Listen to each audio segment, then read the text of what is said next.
میرے عزیز بھائیوں اور بہنوں، اللہ کے رسول صلی اللہ علیہ وآلہ وسلم حج سے واپس تشریف لائے۔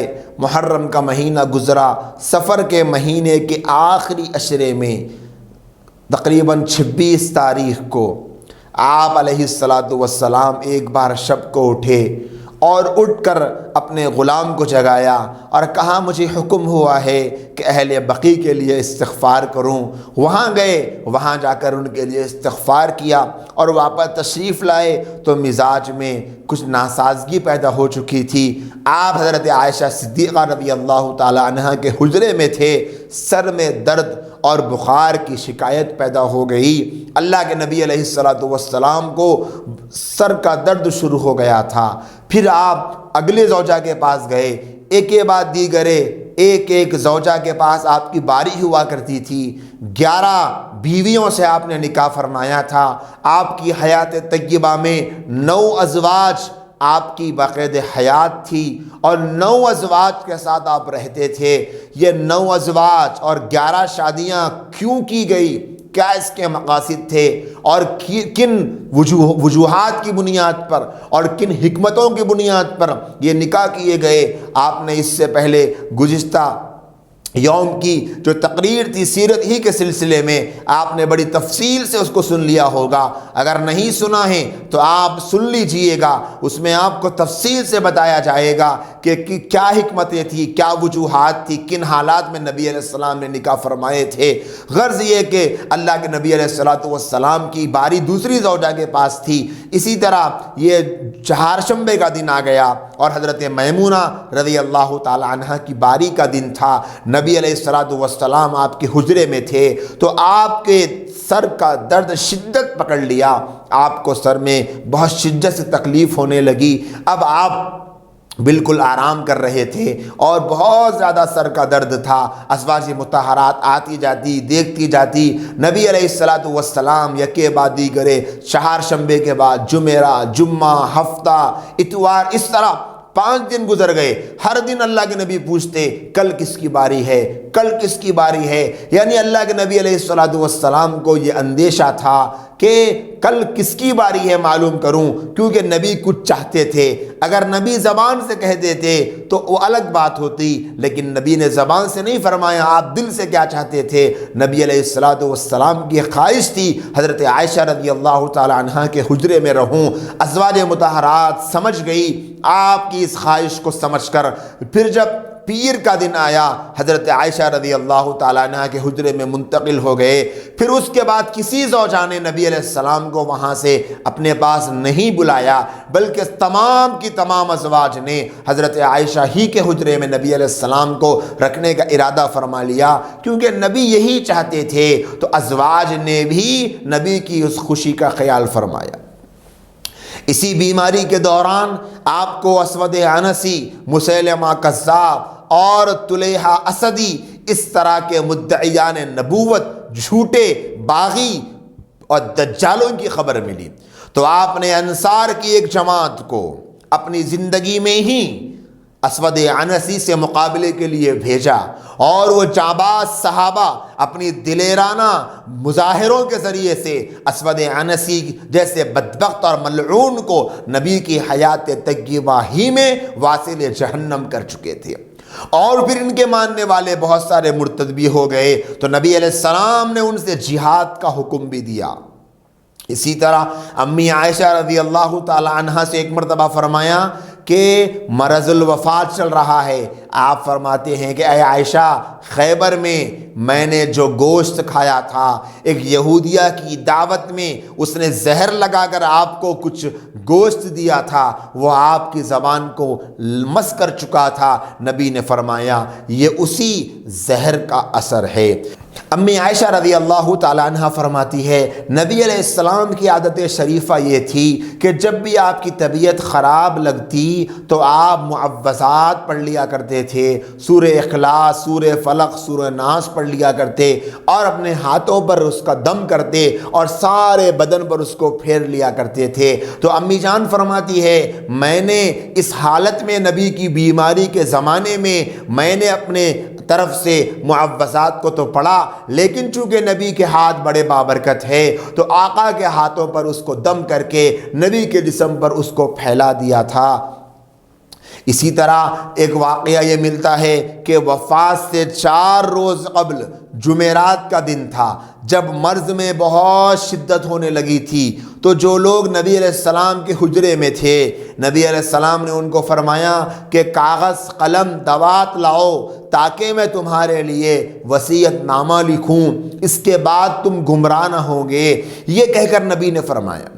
اب وہاں جو صحابہ تھے ان صحابہ میں یہ باتیں شروع ہوئی، بالخصوص حضرت عمر فاروق رضی اللہ تعالیٰ عنہ نے فرمایا کہ ایسی کوئی ضرورت نہیں ہے، کیونکہ نبی علیہ السلام بیمار ہے، علیل ہے، طبیعت آپ کی ناساز ہے، ایسی حالت میں آپ کو تکلیف دینا مناسب نہیں ہے۔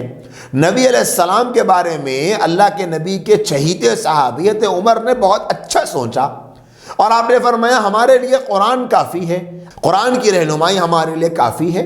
نبی علیہ السلام بطور شفقت کے، محبت کے یہ فرما رہے ہیں کہ کچھ لکھ دوں گا، تو کچھ دوسرے بھی صحابہ تھے، انہوں نے یہ مطلب سمجھا حضرت عمر فاروق رضی اللہ تعالیٰ عنہ کے کلام کا، کیا نبی علیہ السلام نے بیماری کی حالت میں کوئی ایسی ویسی بات زبان سے کہہ دی ہے؟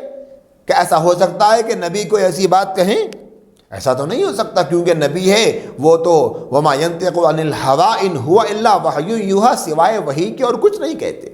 نبی نے دیکھا کہ یہ صحابہ ایک دوسرے سے گفتگو کرنے میں لگے ہیں، اور کوئی کہتا ہے کہ قلم دوات لاؤ تو عمر کہتے ہیں کہ نہ لاؤ، تو نبی علیہ السلام نے فرمایا کہ اختلاف کو دیکھ کر فرمایا کہ ٹھیک ہے مجھے میرے حال پہ چھوڑ دو، سب یہاں سے چلے جاؤ۔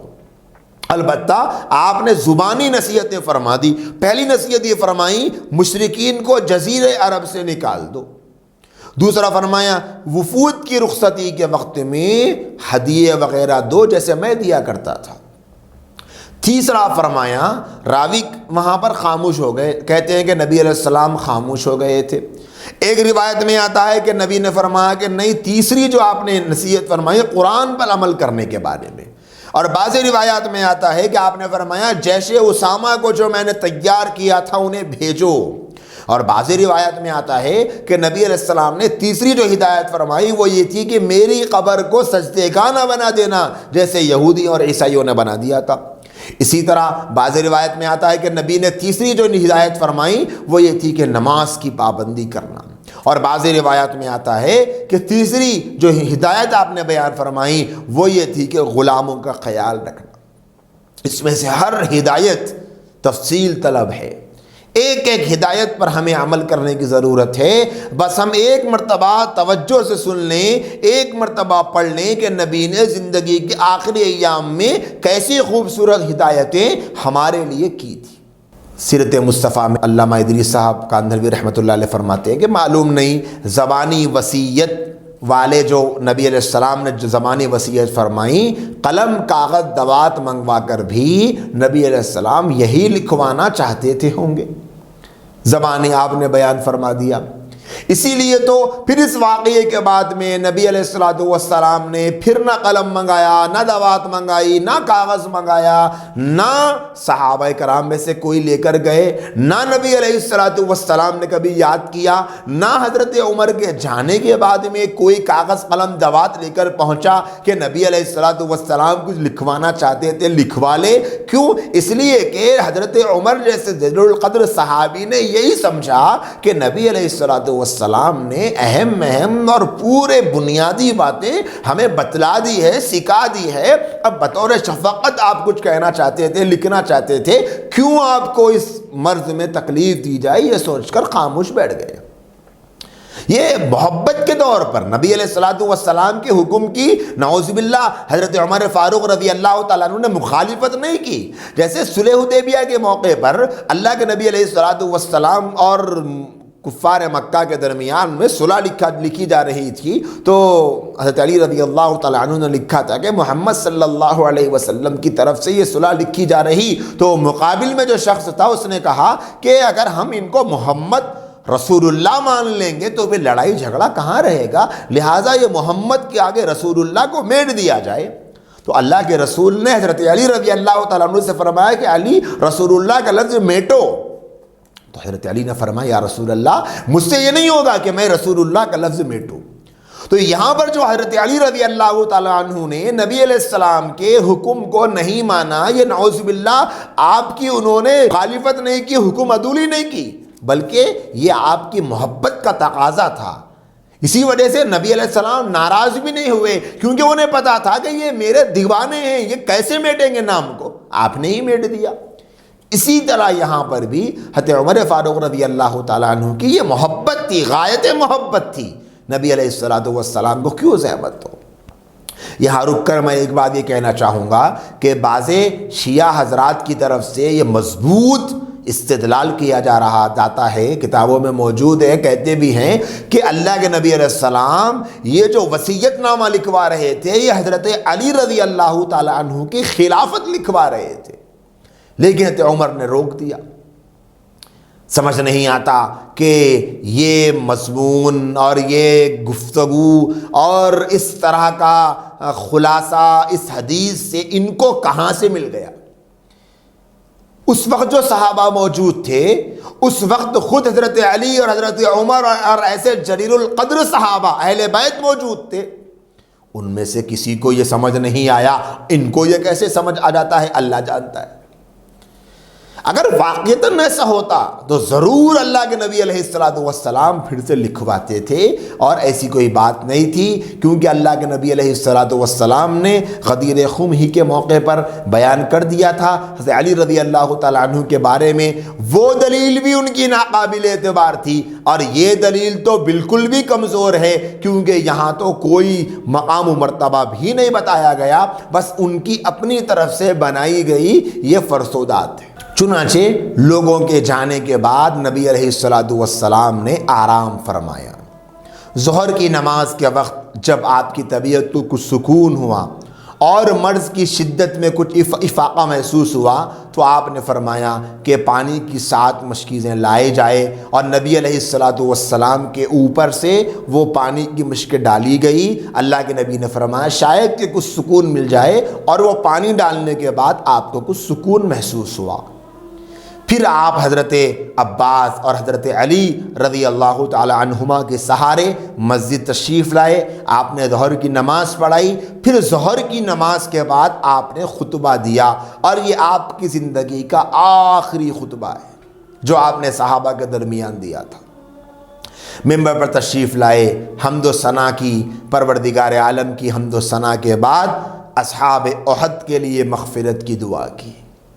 سوچیں ہم کتنا زیادہ نبی علیہ السلام کا دل مغموم ہے 8 سال کے بعد بھی احد کے صحابہ کے لیے۔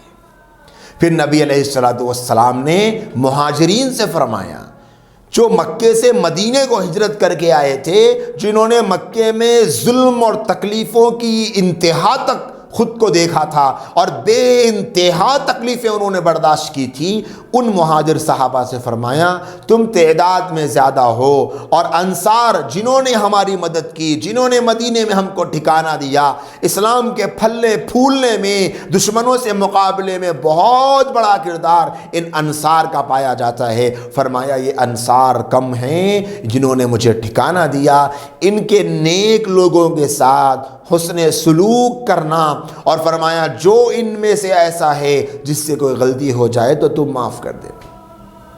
اس کے بعد فرمایا ایک ایسا بندہ ہے جسے اس کے رب نے اختیار دیا، چاہے تو وہ دنیا کی نعمتیں لے لے یا پھر اپنے رب کے پاس کی نعمتوں کو اختیار کر لے، اس بندے نے اپنے رب کے پاس کی نعمتوں کو چن لیا، اختیار کر لیا۔ حضرت ابوبکر رضی اللہ تعالیٰ عنہ چونکہ سب سے زیادہ جاننے والے، علم والے، تمام صحابہ میں آپ کا مقام و مرتبہ بہت بلند و بالا اور افضل تھے، تو نبی کے اس گفتگو کے اشارے کو سمجھ گئے اور پھوٹ پھوٹ کے رونے لگے۔ سمجھ گئے تھے یہ اللہ کے نبی ہی اس ایک شخص سے مراد ہے، اور دنیا کی نعمتوں سے مراد دنیا ہے، اور اللہ کے پاس کی نعمتوں سے مراد آخرت ہے، یعنی انتقال کے بعد اللہ کے پاس جانا ہے، اور میرے نبی نے انتقال کو چن لیا ہے۔ اللہ کے نبی علیہ السلام نے ابو بکر سے فرمایا اے ابو بکر صبر رکھو، صبر رکھو۔ اس کے بعد فرمایا مسجد کے دروازے، مختلف دروازے صحابہ کرام کے کھلے ہوئے تھے، یہ تمام دروازے بند کر دیے جائیں سوائے ابو بکر کے دروازے کے۔ ابو بکر کا دروازہ کھلا رہے گا۔ جان، مال، صحبت، رفاقت، ہر اعتبار سے مجھ پر احسان کرنے والے ابو بکر ہیں، سب سے زیادہ میرے اوپر احسان کرنے والے ابو بکر ہیں۔ فرمایا میں نے جتنے احسان کرنے والے تھے سب کا حق ادا کر دیا سوائے ابو بکر کے۔ فرمایا ابو بکر کا حق تو قیامت کے دن اللہ ادا فرمائیں گے، اپنی طرف سے اللہ دیں گے ابو بکر کا انعام، میں نہیں دے سکا۔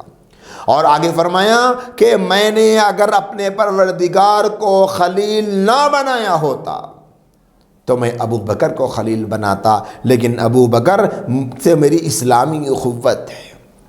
الغرض ابو بکر رضی اللہ تعالیٰ عنہ کے مقام کو، مرتبے کو بتایا، آپ کی عظمت کو، آپ کے کیے گئی قربانیوں کو، آپ کے نزدیک حضرت ابو بکر کی حیثیت کو بتلایا، اور یہ ساری چیزوں کو آشنا کر دیا، امت کو اس سے آگاہ کر دیا، تاکہ نبی کے بعد حضرت ابو بکر کی خلافت کو ماننا سب کے لیے آسان ہو جائے۔ پھر آگے فرمایا اسامہ کے لشکر کو جلدی روانہ کرو۔ بعض منافقین کے بارے کی طرف اشارہ کرتے ہوئے فرمایا کہ کچھ لوگ ہیں جو اسامہ کی اس امارت کو، اسامہ کے لشکر کے سردار بننے کو ناپسند کرتے ہیں، تو یہی وہ لوگ ہیں جنہوں نے ان کے والد زید کے لشکر، امیر لشکر ہونے کو بھی ناپسند کیا تھا۔ فرمایا کہ اعتراض کرنے والے کریں، اللہ پاک اسی اسامہ کے والد زید کو بھی یہ صلاحیت دیے تھے کہ وہ اہل تھے امیر لشکر بننے کے، اور وہ ساری صلاحیتیں اسامہ میں بھی موجود ہیں۔ پھر نبی علیہ السلام نے فرمایا اللہ تعالیٰ یہودیوں پر، نصرانیوں پر لعنت کرے، ان کے اوپر اللہ کی لعنت ہو کہ انہوں نے پیغمبروں کی قبروں کو پختہ بنا دیا تھا۔ اس سے آگاہی مقصود تھی کہ جیسے یہودیوں اور عیسائیوں نے اپنے پیغمبروں کی قبروں کو مضبوط بنا دیا تھا، یہ عمل قابل لعنت ہے، میرے بعد میرے ساتھ ایسا تم نہ کرنا۔ اسی طریقے سے عام مسلمانوں کو ہدایت کی کہ دیکھو مہاجرین کا احترام کرو، ان کے مقام و مرتبے کو سمجھو، انہوں نے اسلام کے ابتدا میں بہت قربانیاں دی، بہت ان کی محنتیں ہیں، اور ہجرت کر کے موقع پر انہوں نے اپنا سب کچھ چھوڑ چھاڑ کر میرے لیے، اسلام کے لیے، دین کی ترقی کے لیے اپنے آپ کو، سب کچھ کو لٹا دیا تھا۔ ان کا احترام کرنا، اور پھر مہاجرین کی طرف رخ کر کے فرمایا تم سے کہتا ہوں تقوی کو اختیار کرنا، اللہ سے ڈرتے رہنا، اللہ کی طرف لو لگائے رکھنا۔ ایسی مختلف نصیحتیں نبی علیہ السلام صحابہ کرام کو دیتے رہے، اور اسی طرح اور کافی نصیحتوں پر اس مجلس کا اختتام ہوا۔ یہ جمعرات کا دن تھا، ظہر کی نماز کا۔ پھر جمعرات کی عصر ہوئی، جمعرات کی مغرب کا وقت آیا۔ صحیح بخاری کی روایت ہے، ام فضل سے مروی ہے، فرماتی ہے کہ ہم کو حضور اکرم صلی اللہ علیہ وسلم نے مغرب کی نماز پڑھائی، اور مغرب میں والمرسلات پڑھائی، اس کے بعد کوئی نماز ہمیں نہیں پڑھائی۔ نبی علیہ السلام کی یہ مغرب کی نماز امت کو پڑھائی جانے والی آخری نماز تھی۔ عشاء کی نماز کے لیے کئی بار اٹھنے کا ارادہ فرمایا، مگر شدت مرض کی وجہ سے بے ہوش ہو جاتے تھے، اٹھنا چاہتے تھے لیکن اٹھ نہیں سکتے تھے، بار بار اٹھنے کی کوشش کی، لیکن اتنا زیادہ مرض میں شدت ہو چکی تھی کہ نبی علیہ السلام نہیں آ سکے مسجد کو نماز پڑھنے کے۔ تصور کر کے دیکھیے، آج ہمارے دست و بازو مضبوط ہے، ہاتھ پیر سلامت ہے، سب کچھ کر سکتے ہیں، لیکن نماز پڑھنے کے لیے امت کے پاس وقت نہیں ہے، امت کو نماز یاد نہیں آتی۔ نبی علیہ السلام نے فرمایا تھا میرے آنکھوں کی ٹھنڈک نماز میں ہے، اور یہی نماز اس امت کو آج بوجھ لگ رہی ہے۔ بار بار اٹھنے کی کوشش کی لیکن اٹھ نہیں سکے، اتنی زیادہ بے چینی تھی کہ بے ہوش ہو گئے تھے۔ آنکھ کھلتی، فرماتے عائشہ کیا لوگوں نے نماز پڑھ لی عشاء کی؟ فرمایا یا رسول اللہ نہیں پڑھی ہے، آپ کے انتظار میں ہیں۔ اٹھنے کی کوشش کرتے، پھر شدت مرض کے سبب آپ پر غشی طاری ہو جاتی، پھر بیدار ہوتے پوچھتے کہ عائشہ لوگوں نے نماز پڑھ لی؟ کہا یا رسول اللہ نہیں پڑھے، آپ کے انتظار میں ہے۔ کئی بار ایسا ہوا آپ اٹھنے کی کوشش کرتے رہے لیکن اٹھ نہیں سکے، تو پھر اخیر میں فرمایا مرو ابا بکر فلیصلی فی الناس، کہ ابو بکر سے کہو، میری طرف سے ابو بکر کو حکم دے دو کہ جاؤ اور جا کر نماز پڑھو۔ اما جان عائشہ رضی اللہ تعالیٰ عنہ نے فرمایا یا رسول اللہ ابو بکر بہت کمزور دل والے ہیں، آپ کی جگہ پر کھڑے ہوں گے نماز پڑھانے کے لیے تو قرات ان سے نہیں ہو پائے گی، عمر مضبوط دل والے ہیں، آپ عمر سے کہہ دیجیے۔ اما جان عائشہ رضی اللہ تعالیٰ عنہ کا یہ خیال تھا کہ اللہ کے رسول کی جگہ پر میرے والد بزرگوار کھڑے ہوں گے، پتہ نہیں لوگ کیا سمجھیں گے، حسد کریں گے، بہت سے خیالات آئے، تو سوچا مناسب یہی ہے کہ ابو بکر کی جگہ عمر کو نماز پڑھانے کے لیے بھیجا جائے۔ لیکن اللہ کے رسول اپنی طرف سے تو کچھ نہیں کہتے، نبی کو بھی تو حکم ملتا تھا اللہ کا۔ نبی نے فرمایا کہ کہو ابو بکر سے جا کر، ایک بار، دو بار، تین بار بھی کہا ابو بکر سے کہو کہ جا کر نماز پڑھ۔ اللہ کے رسول نے جس شخص کو اپنی جگہ کھڑا کر دیا، سمجھ لو جو عنایتیں اور تائیدیں نبی کے ساتھ تھی وہ اس کے قائم مقام کی بھی ضرور معین اور مددگار ہوں گی، کیونکہ یہ نبی کا یہ عمل، نبی کا یہ حکم اللہ کے حکم کے بغیر نہیں ہو سکتا۔ یہ جمعرات کی عشاء کی نماز ہے، حضرت ابو بکر نے پہلی نماز جمعرات کی عشاء کی پڑھائی، پھر جمعہ کی 5 نمازیں، ہفتے کی 5 نمازیں، اتوار کی 5 نمازیں، پیر کی فجر کی نماز، یہ کل 17 نمازیں نبی علیہ السلام کی حیات طیبہ میں حضرت ابو بکر رضی اللہ تعالی عنہ نے پڑھائی ہے۔ ہفتے یا اتوار کی ظہر کے وقت کچھ مزاج مبارک ہلکا ہوا تو عباس اور حضرت علی رضی اللہ تعالی عنہما کے سہارے نماز ظہر کے لیے مسجد کو تشریف لائے۔ آپ کو آتا ہوا دیکھ کر ابو بکر رضی اللہ تعالی عنہ ہٹنے لگے، نبی نے اشارہ فرمایا کہ مت ہٹو، اور حضرت ابو بکر کے بائیں جانب جا کر علیہ السلام بیٹھ گئے۔ پھر بقیہ نماز اللہ کے رسول نے امامت فرمائی اور ابو بکر رضی اللہ تعالی عنہ مکبر بن گئے تھے، آپ تکبیر دیتے تھے، وہ آپ امامت کرتے تھے۔ تو آج کچھ نماز ابو بکر نے پڑھائی، کچھ نماز نبی نے پڑھائی۔ یہ سعادت بھی ابو بکر کو ملی کہ ایک تو نبی کی حیات میں امامت کی سعادت اور دوسرے نبی کے ساتھ نماز پڑھانے کی سعادت۔ اس طرح ظہر کی نماز پڑھے، پھر آ گئے ہفتے کے روز حضرت اسامہ اور دیگر جن کو جہاد پر مامور کر کے نبی نے بھیجا تھا، ملاقات کے لیے تشریف لائے، اور نبی علیہ السلام چاہتے تھے کہ جلدی سے یہ لوگ چلے جائیں جہاد پر، جو انتظار تھا معرکے کا وہاں پہنچ جائیں۔ کسی کا دل نہیں چاہتا تھا کہ اللہ کے رسول کو اس حالت میں دیکھتے ہوئے اس حالت میں چھوڑ کر چلے جائیں، لیکن وہ دیوانے تھے نبی کے حکم کے، انہیں نبی کے حکم کو ماننا، نبی کے حکم پہ چلنا اپنی خواہشوں سے زیادہ عزیز تھا۔ دل چاہتا تھا کہ آقا کو چھوڑ کر نہ جائیں، لیکن نبی کا حکم تھا کہ چلے جاؤ۔ نکل گئے، مدینے سے ایک کوس دور چل کر مقام جرف میں پڑاؤ ڈالا۔ خیال تھا کہ اللہ کے نبی کی صحت درست نہیں ہے، نکل تو جائیں گے نبی کے حکم کو پورا کرتے ہوئے، لیکن نبی کی صحت درست ہونے کا انتظار تو کر لے۔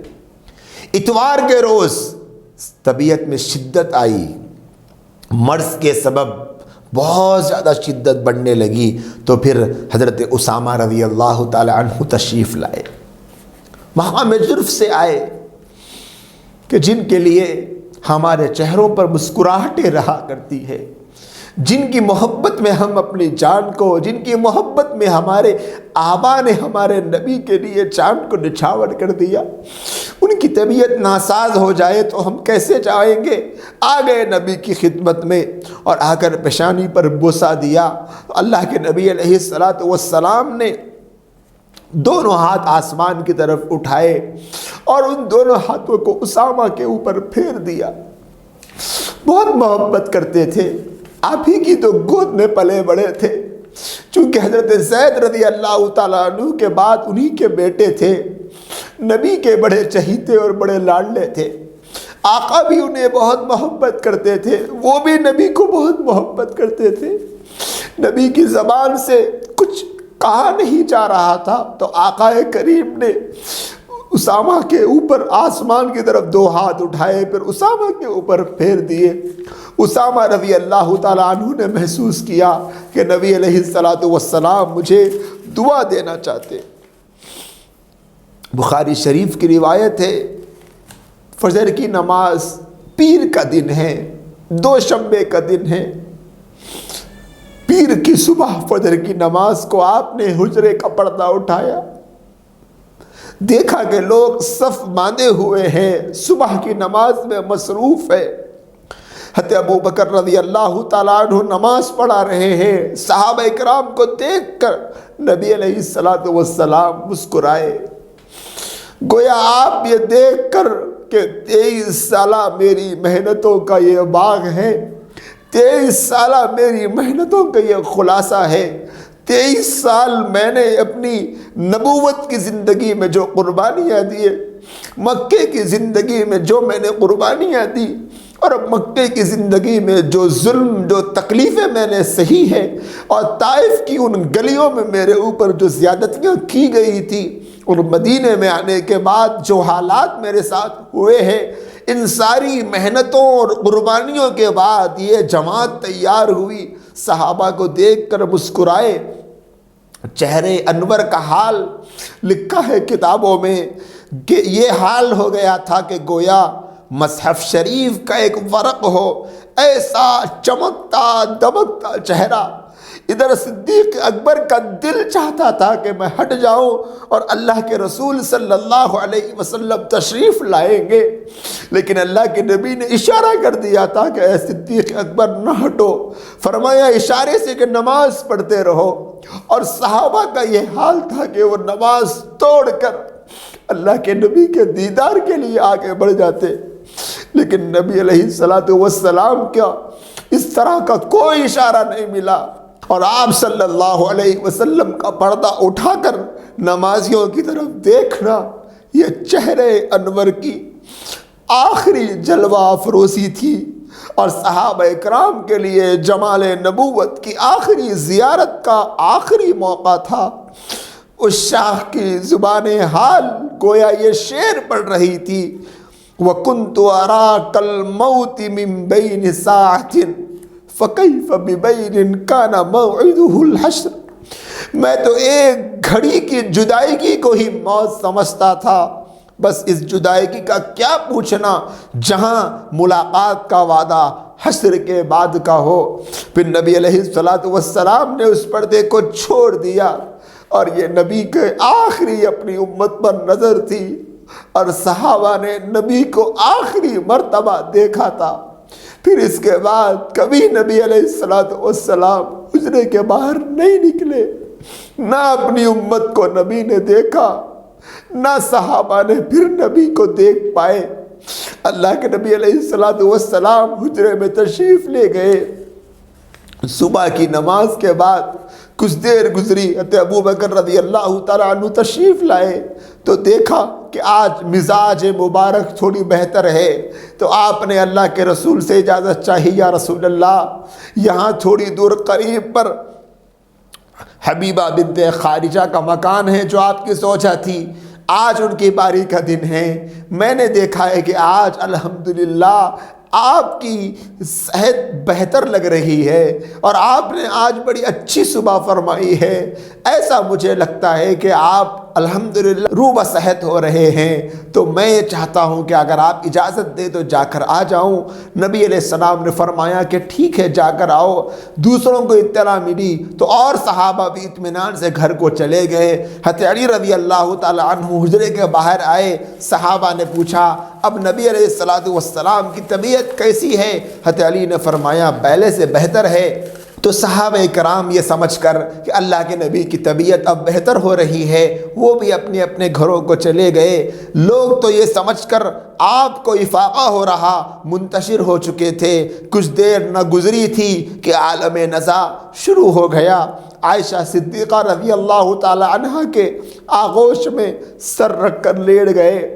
حضرت عائشہ رضی اللہ تعالی عنہ کے بھائی عبد الرحمن بن ابی بکر رضی اللہ تعالی عنہما ہاتھ میں مسواک لیے آ گئے تو نبی علیہ السلام اپنی آنکھوں سے مسواک ہی کو دیکھتے جا رہے تھے۔ اماں جان نے پوچھا یا رسول اللہ کہ آپ مسواک کرنا پسند کرتے ہیں؟ آپ نے اشارہ کیا کہ ہاں۔ تو اماں جان نے مسواک لی اور فرمایا یا رسول اللہ کیا میں اس مسواک کو چبا کر دے دوں؟ آپ نے اشارہ فرمایا کہ ہاں۔ تو آپ نے مسواک کو چبایا، پھر آقا کریم کے منہ میں رکھی۔ کہتی ہے کہ نبی کے منہ مبارک میں میرا لعاب دہن ہی آخری چیز تھی جو جانے والی تھی۔ اسے بطور اعزاز فرماتی تھی۔ اللہ کے نبی علیہ السلام نے مسواک کیا۔ ملا علی قاری علیہ الرحمہ مشائخ طریقت سے نقل فرماتے ہیں کہ جو شخص مسواک پر پابندی کرے تو مرتے دم اس کی زبان پر کلمہ شہادت جاری ہو جایا کرتا ہے۔ لہٰذا ہم کو چاہیے کہ ہم بھی مسواک کی سنت کو زندہ کریں، اپنے اندر زندہ کریں، مسواک کے استعمال بندی پیدا کریں۔ کوئی نماز ہماری ایسی نہ گزرے جس میں ہم مسواک کو چھوڑنے والے بنے۔ بہت مجرب یہ نسخہ ہے۔ مسواک کی پابندی کرنے والے کو انتقال کے وقت میں کلمہ شہادت زبان پر جاری ہو جاتا ہے۔ ہم کو بھی چاہیے کہ ہم اس عظیم نعمت کو حاصل کرنے کی فکر کریں۔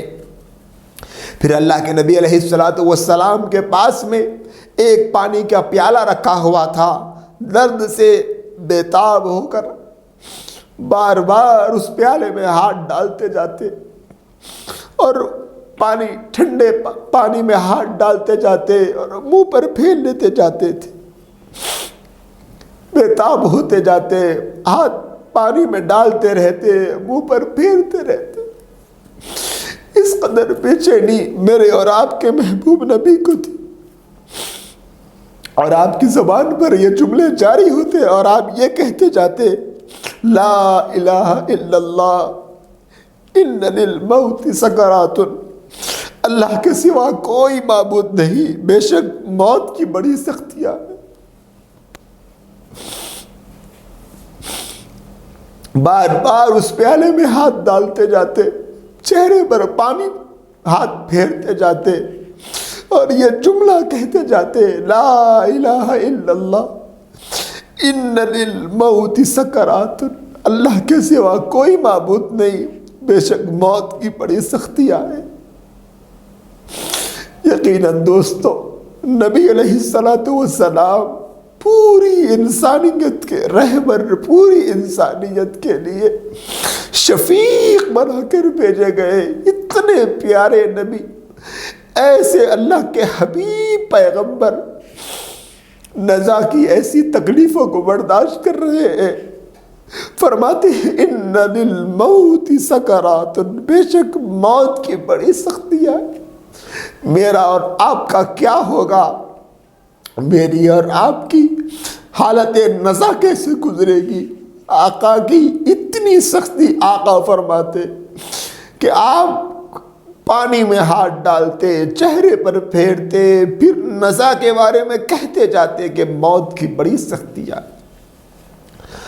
اللہ ہم سب کی حفاظت کرے، اللہ ہمیں ایسے اعمال کرنے کی توفیق دے کہ ہمیں نزا کی تکلیفوں سے نجات ملے، اور اس کے بعد آخرت کی زندگی کی، قبر کی زندگی کی ایک ایک تکلیف سے نجات ملے۔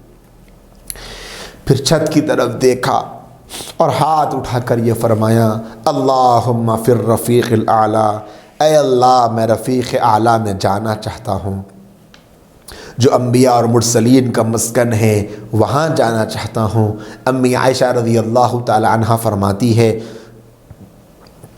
جس وقت آپ کی زبان سے یہ کلمات نکلے میں اسی وقت سمجھ گئی تھی اب آپ ہم سے جدا ہونے والے ہیں۔ آپ نے ملائے اعلیٰ کو چن لیا تھا اور آپ کی زبان مبارکہ پہ یہ جملے تھے، اللہم فی الرفیق الاعلیٰ، اللہم فی الرفیق الاعلیٰ، اور آپ کی زبان مبارک سے یہ جملے نکلتے جا رہے تھے اور روح مبارک عالم بالا کو پرواز کی جا چکی تھی، انا للہ و انا الیہ راجعون، اور آپ کے ہاتھ مبارک نیچے اپنے جسم کے پاس آ چکے تھے۔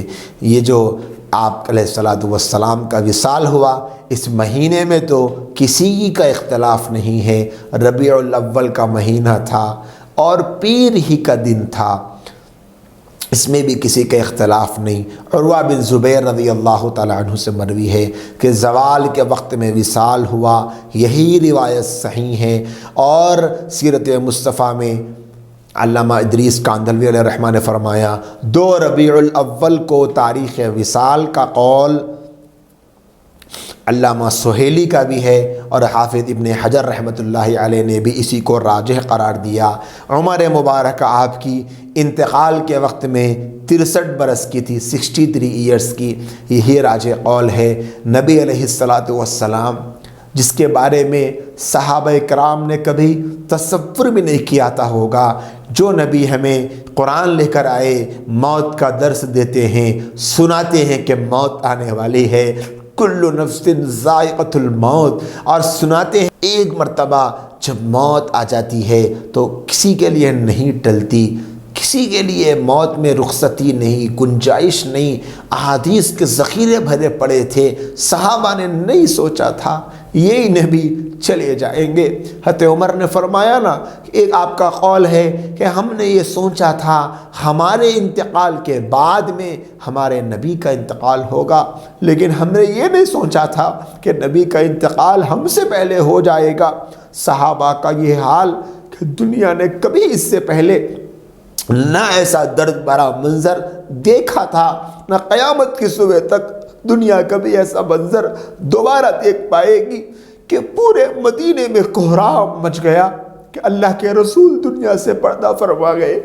آپ اللہ کی عجیب شان دیکھیے، جس وقت سارے صحابہ موجود تھے، حضرت ابوبکر موجود تھے، جب نبی روبہ صحت نظر آئے کہ وہ اچھے ہو رہے ہیں، حضرت ابوبکر کچھ دور چلے گئے، صحابہ چلے گئے، سب منتشر ہو گئے، اب کوئی نہیں ہے۔ اللہ کے نبی ایسی حالت میں دنیا سے پردہ فرما گئے۔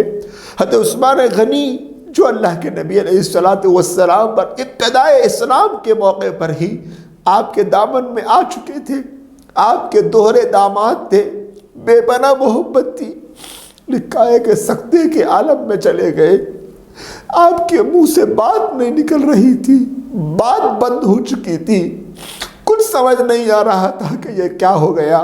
حضرت علی رضی اللہ تعالیٰ عنہ زار و قطار رونے لگے، بچپن سے آقا کی تربیت میں رہے تھے، پورے بچپن کا دور نبی کے ساتھ گزارا، بڑے نبی کی نگرانی میں ہوئے، جوان نبی کی تربیت میں ہوئے، خود آپ نے اپنی بیٹی حضرت فاطمہ کا نکاح ان سے فرمایا، بے پناہ محبت فرماتے تھے، آپ کے چچا زاد بھائی تھے۔ حضرت علی رضی اللہ تعالی عنہ سے رہا نہیں گیا، اتنے بہادر، اتنے دلیر، فاتح خیبر کا لقب جس کو ملا تھا، لیکن آپ زاروں قطار روتے روتے بے ہوش ہو گئے۔ حضرت عباس رضی اللہ تعالیٰ عنہ جو نبی کے چچا تھے سخت بدحواس ہو گئے، بے حواس ہو کر سمجھ کچھ نہیں آ رہا تھا کہ یہ کیا ہو گیا۔ ایک صحابی اپنے گھر میں پانی ڈال رہے تھے، اپنے باغ میں پانی سینچ رہے تھے، بیٹا آتا ہے کہتا ہے کہ ابا جان غضب ہو گیا، غضب ہو گیا۔ بیٹا کیا غضب ہو گیا؟ کہنے لگے کہ ابا جان آقا اب اس دنیا میں تشریف نہیں رکھتے، آقا اس دنیا سے پردہ فرما گئے۔ آسمان کی طرف نگاہیں اٹھائی اور کہنے لگے اللہ، جس نبی کو دیکھنے کے لیے یہ آنکھیں تھی، اگر وہ نبی نہیں رہا تو مجھے یہ آنکھیں نہیں چاہیے، یہ آنکھیں آپ لے لیجئے۔ حضرت عمر رضی اللہ تعالیٰ عنہ ہاتھ میں تلوار لیے مدینے میں ہر ایک کو دیکھتے جا رہے، کون ہے جو یہ کہتا ہے کہ اللہ کے نبی انتقال کر گئے، میں اس تلوار سے اس کے سر کو قلم کر دوں گا۔ منافقین یہ چاہتے ہیں کہ نبی کا انتقال ہو جائے، نہیں، نبی کا انتقال نہیں ہوا، وہ تو ایسے ہی گئے ہیں جیسے حضرت موسیٰ علیہ السلام اللہ سے گفتگو کرنے کے لیے گئے تھے، وہ ابھی آ جائیں گے۔ شاہ ولی اللہ محدث دہلوی رحمۃ اللہ علیہ فرماتے ہیں کہ حضرت عمر کو یقین تو تھا موت پر، لیکن حضرت عمر یہ سمجھ رہے تھے کہ نبی علیہ السلام باطنی اعتبار سے کچھ اس طرح کے معاملے میں آپ پر کیفیت آئی جیسے وحی کے وقت میں مختلف کیفیتیں آتی تھی، جس سے آپ کا ظاہری جسم فی الحال ایسا محسوس ہوتا ہے کہ خاموش ہو گیا۔ حضرت عمر رضی اللہ تعالیٰ عنہ سے کون ہے جو کہہ سکتا تھا؟ سب صحابہ پریشان تھے۔ کچھ صحابہ نے سالم سے کہا کہ اے سالم، ابو بکر کہاں ہے؟ ابو بکر کو بلا لاؤ۔ اس موقع پر تو ابو بکر ہی ہے جو سب کو سنبھالنے والے ہیں۔ ابو بکر رضی اللہ تعالیٰ عنہ کے پاس سالم کہتے ہیں کہ میں پہنچا، میں زارو قطار روتا ہوا پہنچا اور کہا کہ اللہ کے رسول اس دنیا سے پردہ فرما گئے۔ مختلف روایتیں ہیں جس کو میں ملا کر آپ کے سامنے یہ بات کرنا چاہتا ہوں۔ حضرت ابو بکر رضی اللہ تعالیٰ عنہ اپنے گھوڑے پر سوار ہوئے، زارو قطار رو رہے تھے، آپ کے آنکھوں سے آنسو بہ رہے تھے، آپ کی ہچکیوں کی آوازیں آ رہی تھی، سینے سے رونے کی آوازیں آ رہی تھی۔ اس طرح آپ بے چین و بے قرار ہو کر پھوٹ پھوٹ کے روتے جا رہے تھے اور آقا کریم کو یاد کرتے جا رہے تھے۔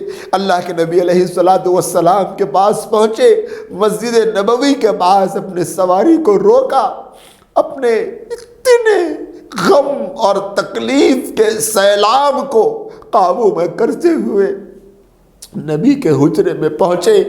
ازواج مطہرات نبی کے اطراف میں بیٹھی ہوئی تھی۔ جیسے ہی ابو بکر آئے، سوائے عائشہ کے سب نے پردہ کر لیا۔ اللہ کے نبی علیہ السلام کے قریب پہنچے اور آپ کو دیکھا، آپ کے کپڑے، چہرے سے کپڑے کو ہٹا کر آپ کی پیشانی کو بوسا دیا اور کہا واہ نبیہ۔ پھر آپ کے پیشانی کو بوسا دیا، فرمایا واہ خلیلہ۔ پھر آپ کی پیشانی کو بوسا دیا، فرمایا واہ صفیہ۔ پھر فرمایا اے اللہ کے رسول، آپ کو 2 مرتبہ موت نہیں آئے گی، آپ 1 مرتبہ وفات پا چکے۔ لوگ کہتے تھے کہ جیسے کچھ لوگ پہلے بنی اسرائیل میں مرے تھے پھر اللہ نے زندہ کیا تھا، ایسا نہیں ہوگا۔ 2 مرتبہ اللہ آپ کو موت کی مشقت نہیں دے گا۔ پھر فرمایا کہ یا رسول اللہ، اگر آپ ہمیں اتنا رونے سے منع نہ فرماتے تو رو رو کر ہم آنکھیں اپنی خراب کر لیتے، اتنا آپ کے لیے ہم روتے، لیکن آپ نے ہمیں درس دیا۔ یا رسول اللہ، آپ پہلے وہ شخص ہے جس پر نبوت کا سلسلہ ختم ہو گیا، آپ کے جانے سے وحی کا راستہ بند ہو گیا۔ کسی نبی کے لیے یہ نہیں ہوا تھا، آپ کے لیے یہ ہوا۔ فرمایا یا رسول اللہ، کسی نبی کے انتقال پر جبرائیل کا آنا نہیں رکا تھا، اب آپ کے انتقال سے جبرائیل وحی کو لے کے کبھی نہیں آئیں گے۔ فرمایا یا رسول اللہ، ہم سب ہر چیز تو ہمارے قابو میں کی ہے، لیکن یہ چیز قابو کی نہیں کہ ہم آپ کی جدائی کی کا غم نہیں بھلا سکتے، اور ہم آپ کے غم میں گھل گھل کر لاغر بننے سے خود کو نہیں روک سکتے۔ پھر اس کے بعد وہاں سے باہر نکلے، لوگوں نے کہا کہ عمر یہ کہتے ہیں، عمر اس طرح کہتے ہیں۔ فرمایا عمر تمہیں کیا ہو گیا؟ کیا تم نے نہیں سنا اللہ کے رسول کو بھی ایک دن موت آنی ہے؟ وما محمد الا رسول کی آیت پڑھ کر سنائی، پھر مسجد میں تشریف لے گئے اور خطبہ دیا اور یہ آیت پڑھی اور بھی آیتیں پڑھی اور ایسا بلیغ خطبہ دیا۔ فرمایا کہ اے لوگوں، جو محمد کی عبادت کرتے تھے یاد رکھ لو کہ محمد کا انتقال ہو گیا، اور جو اللہ کی عبادت کرتے تھے اللہ آج بھی زندہ ہے، حی ہے، قیوم ہے۔ اللہ کی عبادت کرنے والے یہاں زندہ ہیں، سمجھ جاؤ کہ نبی کا انتقال ہو۔ صحابہ کہتے ہیں ہمیں ایسا محسوس ہوا کہ ہم یہ آیتیں پہلی مرتبہ سنیں۔ حضرت عمر فرماتے ہیں کہ میں کئی مرتبہ پڑھ چکا، سن چکا، لیکن جب ابو بکر نے سنایا تو ایسا لگا کہ یہ آیتیں آج ہی نازل ہوئی ہے۔ حضرت ابو بکر رضی اللہ تعالی عنہ نے اس موقع پر سنبھالا تھا امت کو، جبکہ بے پناہ محبت کرتے تھے، بے پناہ اللہ کے نبی علیہ الصلوۃ والسلام سے آپ کو عشق تھا۔ حضرت ابو بکر صدیق جیسا عاشق ہونا سب کے بس کی بات نہیں، لیکن عشق صرف وہ نہیں جو غم میں بے قابو کر دے۔ یہاں پر مشن رسول کو سنبھالنا صدیق اکبر رضی اللہ تعالی عنہ کی ذمہ داری تھی، جو انہوں نے بخوبی نبھائی، آپے سے باہر نہیں ہو گئے۔ یہاں رک کر امت کو یہ درس لینا چاہیے کہ بڑے سے بڑے حادثے میں غم کرنا یہ تو جائز ہے، لیکن غم میں آپے سے باہر ہو جانا، شریعت کی مخالفت کر دینا یا ذمہ داریوں کو چھوڑ دینا، جیسے ہمارے پاس نمازوں کو چھوڑ دیا جاتا ہے، عبادات کو چھوڑ دیا جاتا ہے، صدیق اکبر رضی اللہ تعالی عنہ کے اسوے سے پتہ چلا کہ یہ ساری کی ساری چیزیں اسلام نہیں سکھاتا۔ اتنا بڑا غم حضرت ابو بکر رضی اللہ تعالی عنہ کے قلب اطہر پر نبی کے وصال سے پڑا ہے، لیکن آپ نے اپنی ذمہ داری کو بھی نہیں چھوڑا اور آپ نے اپنے آپ کو قابو کر کے پوری امت کو سنبھالا ہے۔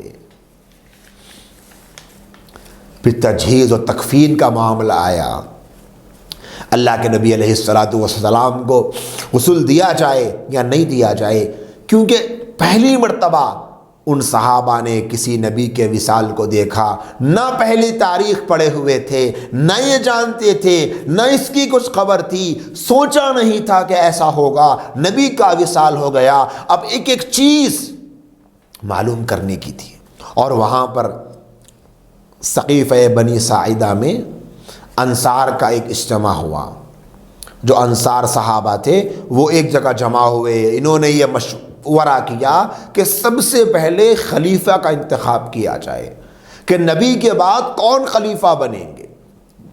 یہاں نبی کے بعد ابو بکر ہے، حضرت عمر ہے، بڑے بڑے صحابہ یہاں موجود ہیں، لیکن سقیفہ بنی ساعدہ میں انصار صحابہ کا اجتماع ہوا۔ انہوں نے یہ مشورہ کیا کہ انصار میں سے کسی ایک کو خلیفہ بنا دیا جائے، سعد بن عبادہ ان کے امیر تھے، ان کو خلیفہ بنا دیا جائے۔ حضرت ابو بکر رضی اللہ تعالیٰ عنہ کو کسی نے اطلاع دی کہ اے حضرت ابو بکر، اس طرح کا معاملہ سقیفہ بنی ساعدہ میں ہو رہا ہے۔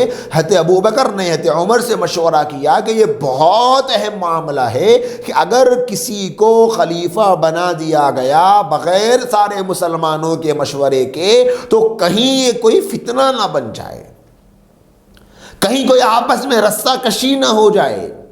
یہ سوچ کر اللہ کے رسول صلی اللہ علیہ وسلم کا وصال پیر کے دن دوپہر میں ہوا تھا، تو اسی لیے تاخیر ہوئی آپ کے جنازے کے لیے، غسل کے لیے، تجہیز و تکفین کے لیے، کیونکہ ہر جز میں کسی امیر کی ضرورت تھی، ہر معاملے میں۔ جب تک امیر طے نہ ہو جائے معاملہ بہت زیادہ پریشانی کا تھا، اور 23 سالہ نبی کی محنتوں کا سارا خلاصہ اور 23 سالہ محنتوں کے بچانے کا اس وقت میں ایک ہی راستہ تھا، وہ تھا خلیفہ کی تعیین، کوئی ہو جو سنبھالنے والا ہو باغ ڈور کو۔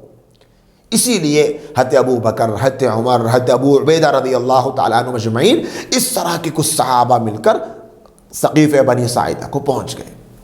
اب وہاں جا کر دیکھا تو وہاں انصار بہت زیادہ اپنی دین کے لیے کی ہوئی خدمات کا تعارف کراتے ہوئے اپنے امیر کو خلیفہ بنانے کے لیے آمادہ کر رہے ہیں اور ابھار رہے ہیں، سمجھا رہے ہیں، فضائل بتا رہے ہیں۔ دوسری طرف مہاجرین ہیں، ایک طرف انصار ہے، بہت لمبی تفصیلات ہیں جو میں اب سنانا نہیں چاہتا۔ بہرحال بات آئی ہے ابو بکر رضی اللہ تعالی عنہ کی، آپ نے خطاب کیا، آپ نے خطبہ دیا، آپ نے بتلایا کہ نبی نے فرمایا تھا کہ خلافت ہے، امارت ہے، یہ قریش میں سے ہوگی۔ پھر نبی علیہ السلام کے وہ صحابہ جو مہاجر تھے ان کے فضائل سنائیں، مہاجر نے کیسی کیسی قربانیاں دی، کیسے وہ مکے میں نبی کی ایک ایک تکلیف میں شامل تھے، جب نبی کا کوئی ساتھ نہیں دیتا تھا، جب انہوں نے ساتھ دیا، انہوں نے ظلم سہے، مار سہے، تکلیفیں سہی، مشقتیں سہی، وہ ساری قربانیوں کی داستان حضرت ابو بکر نے سنائی جو مکی زندگی میں صحابہ نے دیکھی تھی۔ پھر فرمایا کہ اے صحابہ، انصار صحابہ، تمہارا بھی بہت مقام ہے، تم نے بہت ساتھ دیا، تم نے نبی کا ساتھ دیا، تم نے اسلام کے پھلنے پھولنے میں بڑا کارنامہ انجام دیا، تم نے مہاجروں کی مدد کی، تم نے ٹھکانہ دیا، ان کے بھی فضائل سنائے، ہم تمہارے فضائل کے منکر نہیں۔ فرمایا کہ انصار ایک راستے سے جائیں، مہاجر ایک راستے سے جائیں، تو نبی نے فرمایا تھا میں اس راستے پہ چلوں گا جہاں انصار جائیں گے۔ بے پناہ تمہارے فضائل ہیں، لیکن خلافت کے لیے قریش، خلافت کے لیے مہاجرین میں سے کوئی بہتر، اس طرح کی تفصیلات جب ابو بکر رضی اللہ تعالیٰ عنہ نے سامنے رکھی تو سوائے ایک دو کے تقریباً سب نے اس بات پر خود کو آمادہ کر لیا کہ ایک ہی کوئی امیر ہوگا۔ درمیان میں کسی نے کہا تھا کہ مہاجر میں سے ایک خلیفہ بنے، انصار میں سے ایک خلیفہ بنے، لیکن صدیق اکبر رضی اللہ عنہ کی تفصیلی گفتگو کے بعد سب نے یہ خیال چھوڑ دیا اور ایک خلیفہ پر تیار ہو گئے۔ حضرت ابو بکر رضی اللہ تعالیٰ عنہ نے فرمایا کہ دیکھو یہ عمر ہے، عمر کا ہاتھ پکڑ کر کہا کہ ان کے ہاتھ میں بیعت کر لو، یہ ابو عبیدہ بن الجراح ہے، ان کے ہاتھ میں بیعت کر لو۔ ایسے بہت سارے ہمارے یہاں افضل اللہ کے نبی کے چہیتے صحابہ ہیں، قریش میں سے ہے، ہجرت کرنے والوں میں سے ہے، لیکن سب نے بالآخر باتفاق رائے حضرت ابو بکر رضی اللہ تعالی عنہ ہی کو خلیفہ چنا۔ حضرت ابو بکر رضی اللہ تعالی عنہ کے بارے میں چونکہ نبی علیہ السلام نے پہلے سے ان کا ذہن بنایا بھی تھا، ان کو سمجھایا بھی تھا، ان کی ذہن سازی بھی کی تھی، اور ایک روایت یہ بھی ملتی ہے کہ نبی فرماتے ہیں مرض الوفات میں میری یہ خواہش تھی کہ میں حضرت ابو بکر کو اور ان کے بیٹے کو بلا کر خلافت لکھ کر دے دوں حضرت ابو بکر کے لیے۔ پھر خیال آیا اس لیے نہیں بناتا کہ اگر میں، ایک مرتبہ اہل بیت نے پوچھا تھا یا رسول اللہ کہ آپ کسی کو خلیفہ کیوں نہیں بناتے، یا پھر کسی اور نے پوچھا تھا، تو نبی نے فرمایا میں اس لیے خلیفہ نہیں بناتا، میرے خلیفہ بنانے کے بعد اگر کوئی ان کی مخالفت کرے گا تو وہ بہت سخت سزا پائے گا۔ ایک روایت میں یہ آتا ہے نبی نے فرمایا کہ اللہ اس کے علاوہ کسی اور کے لیے خلیفہ کا انتخاب نہیں کریں گے، ابو بکر ہی کو خلیفہ بنائیں گے۔ ایک اور قول یہ ملتا ہے نبی نے فرمایا کیا ابو بکر کے اوپر میری امت اختلاف کرے گی؟ نہیں کرے گی، سب ابو بکر ہی کو خلیفہ مانیں گے۔ نبی علیہ السلام کو یہ امید تھی تو آپ نے امت پر اس مسئلے کو چھوڑ دیا تھا۔ حضرت ابو بکر رضی اللہ عنہ کے بارے میں عمر نے فرمایا یہ غار کے ساتھی ہے، اذ ہما ثانی اثنین، ان کے بارے میں نبی نے، اللہ نے فرمایا تھا، اور لصاحبہ ہی اللہ نے ان کے بارے میں فرمایا، اور یہی وہ تھے جن کے بارے میں نبی نے فرمایا ان اللہ معنا، اے ابو بکر لا تحزن، تم مت گھبراؤ، اللہ ہمارے ساتھ ہے۔ نبی کے ساتھ ان کی معیت تھی، نبی کی معیت میں یہ تھے، نبی کی زندگی میں انہوں نے امامت فرمائی، تو صحابہ نے یہی کہا جس کو نبی نے ہمارے زندگی میں ہمارے دین کا امام بنایا، ہم انہیں دنیا کا امام کیوں نہیں بنائیں۔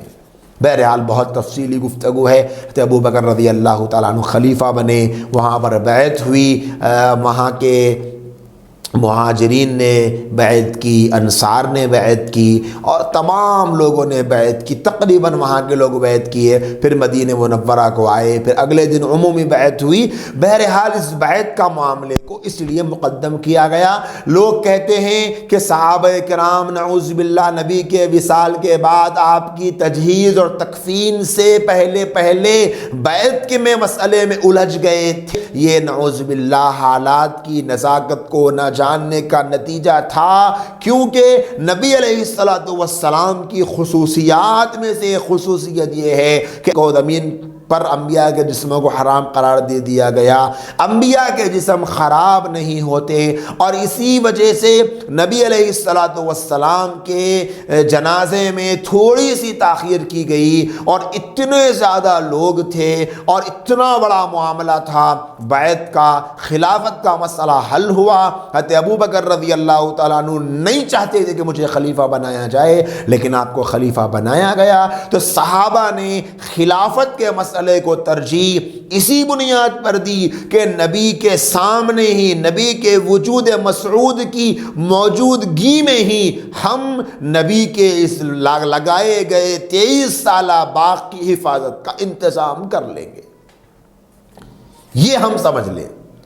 اسی لیے نبی علیہ السلام کے صحابہ نے خلافت کو ترجیح دی، خلافت کے معاملے کو حل کیا، تاکہ نبی کے وجود مسعود کو روضہ اطہر میں رکھنے سے پہلے ہی اس مسئلے کے فیصلے کو سنا دیا جائے کہ اب اس نبی کے مشن کو لے کر آگے بڑھنے میں ذمہ دار کون ہوگا۔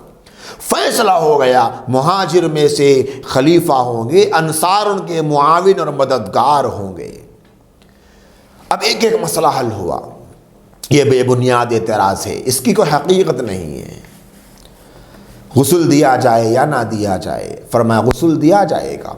ایک تمام لوگ اب اس بارے میں تشویش میں تھے کہ آپ کے جسم اطہر سے کپڑے ہٹا کر غسل دیا جائے یا کیسے غسل دیا جائے، سب پر غنودگی چھا گئی، اور سیرت مصطفیٰ میں لکھا ہے کہ غیبی آواز آئی اور یہ فرمایا گیا کہ میرے نبی کو ایسے ہی غسل دے دو کپڑوں پر۔